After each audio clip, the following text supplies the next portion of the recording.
Hi friends, I'm Julia, and today we are going to look at a particularly deceptive critical reasoning assumption question trap that you will run into on the GMAT.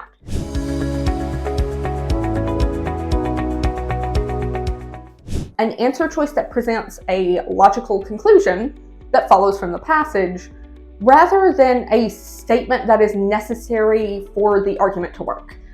So when we are dealing with assumption questions, we need to know what is something the author has assumed, and if it turned out that their assumption was wrong, the argument would fall apart.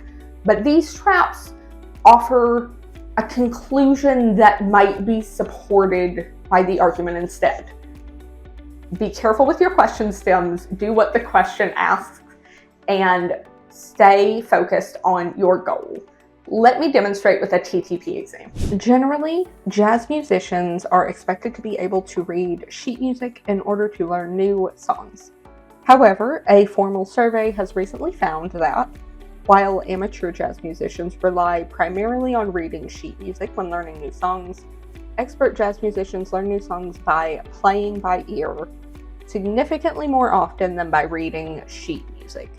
This data suggests that for learning jazz songs, playing by ear is more effective than is reading sheet music.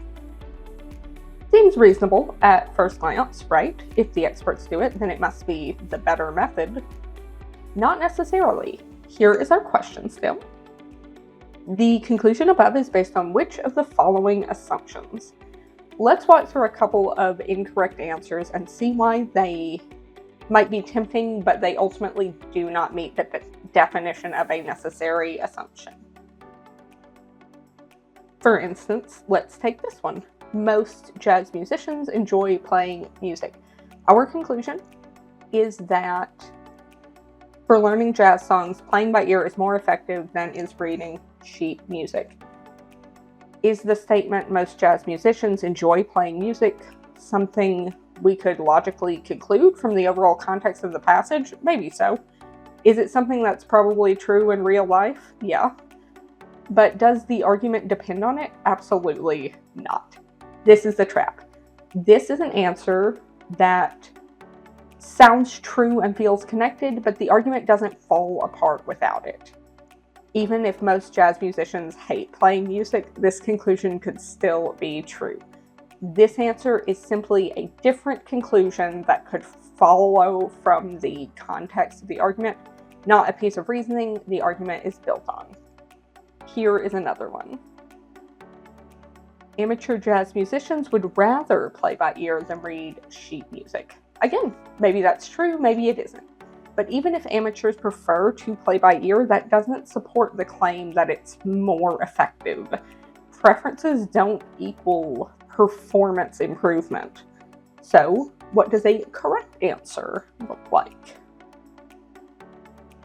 Expert jazz musicians learn songs more effectively than do amateur jazz musicians.